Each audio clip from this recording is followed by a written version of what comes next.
Oi pessoal, tudo bem? Então hoje eu vim falar do Sentido de um Fim, do Julian Barnes. Eu li esse livro, agora foi o último livro que eu li esse mês.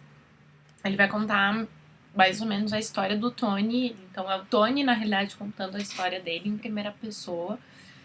Depois que ele já tá mais velho, acontece uma coisa que faz ele relembrar um pouco da época de juventude. Principalmente histórias relativas a um amigo específico. E ele começa a lembrar, contar tudo o que aconteceu, tudo que ele lembra, a maneira com que ele lembra dessas coisas e vai juntando essas histórias sobre ele mesmo. Então o livro é narrado em primeira pessoa. Esses momentos de lembrança também são intercalados com conversas que ele tem com a ex-mulher, em que ele comenta dessas histórias um pouco com ela. E, bom, também é um pouco nostálgico quando eles se encontram, porque eles não são mais casados. Mas mesmo assim, tem esse momento mais de lembrar o passado e esses momentos mais presentes de lembrar das coisas com ela e de também conversar com ela sobre algumas coisas. Então, algo que acontece quando ele já tá velho faz ele lembrar de um amigo, principalmente de um amigo chamado Adrian, que era um amigo super inteligente dele, super filósofo e tal, e ele começa a pensar sobre esse amigo, sobre todos os amigos dele, a época de escola, a época de faculdade, e a tentar entender melhor algumas coisas. Nesse livro ele tá bem consciente dos efeitos que a memória tem, então ele tem frases muito explícitas em relação ao tempo, em relação à vida dele. Então, por exemplo, logo que o livro começa, ele faz uma lista de coisas que ele lembra e logo depois ele fala: esse último não é algo que eu vi de verdade, mas o que você acaba lembrando nem sempre é a mesma coisa que viu. Então, ele de certa forma tá bem convencido já de que a memória pode ser uma coisa relativamente alterada, né? E é bem interessante esse começo. Eu gostei bastante da maneira com que ele começou, principalmente porque ele faz mais sentido depois, ao longo da leitura do livro. Porque ele fala: eu me lembro em ordem aleatória e faz uma listinha de coisas. E essas coisas vão tomando mais sentido ao longo da história. Você vai entendendo o contexto em que essas coisas que ele lembra estão inseridas. Por que aquilo especificamente marcou ele dentro da cena inteira, enfim.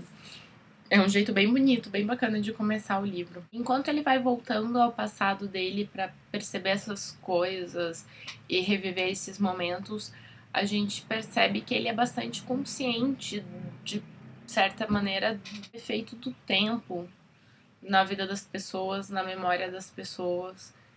E ele tenta mostrar isso também para quem tá lendo, ele deixa isso bastante explícito e ele, digamos, fica discutindo essa questão, né, de quanto que isso foi presente nessa história da vida dele, nesse momento específico da vida dele. Eu, aliás, gosto bastante do título, porque no fundo é o que ele faz, é dar sentido a um fim, né, ao longo do livro e das descobertas que ele vai fazendo, ele dá o sentido a um fim. Eu já tinha esse livro em casa, mas eu acabei lendo ele especificamente agora, porque eu li no começo do mês o Luz Antiga, do John Banville, e muita gente falou que parecia ser parecido com O Sentido de um Fim. Então é o seguinte, comparação leve entre os dois. Eles não são tão diferentes, mas também não são tão parecidos. O que eu diria é que os dois tratam dessa questão da memória durante o tempo. Só que aqui essa ideia é muito explícita tanto para o leitor quanto para o personagem, enquanto aqui não tanto. Aqui o autor desenvolve mais a questão da narrativa, dos personagens, a questão do enredo é mais forte, e essa impressão da memória para o tempo é uma coisa que fica perceptível mais para quem está lendo. Então, o forte desse livro aqui, ele é mais um livro de narrativa de enredo mesmo, de contar o que aconteceu com os personagens e por aí vai.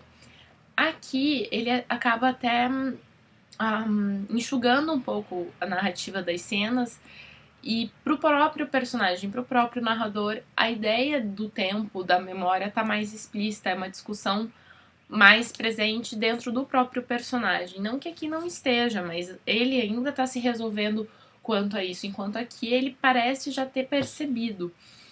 Então, eles tratam de um tema parecido, mas eu diria que são livros diferentes, assim. Eu não, acho que a diferença principal deles, inclusive, tá nisso de abordagem do tema, porque aqui esse é o tema é a memória, é o desenvolvimento dessa ideia, enquanto lá isso acaba sendo um pano de fundo para um enredo. Eu acho só que ele podia desenvolver mais. Eu queria saber mais sobre as pessoas, queria ter mais informações, mais cenas sobre elas. Eu acho que o autor tinha espaço para desenvolver, ainda com qualidade do material, a história sobre os personagens. Eu não consegui entender por que ele optou a encurtar tanto algumas coisas. Eu acho que ele podia ter ido mais longe um pouco. Bom, pessoal, é isso.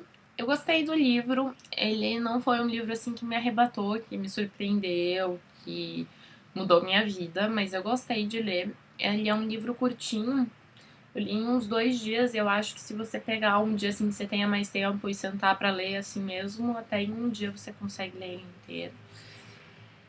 Mas de qualquer maneira é uma leitura gostosa, assim, e tem um mistériozinho pra descobrir no final que também te mantém com vontade de ler até o final, assim, te mantém meio intrigado. E é isso. Espero que vocês tenham gostado do vídeo. Até logo.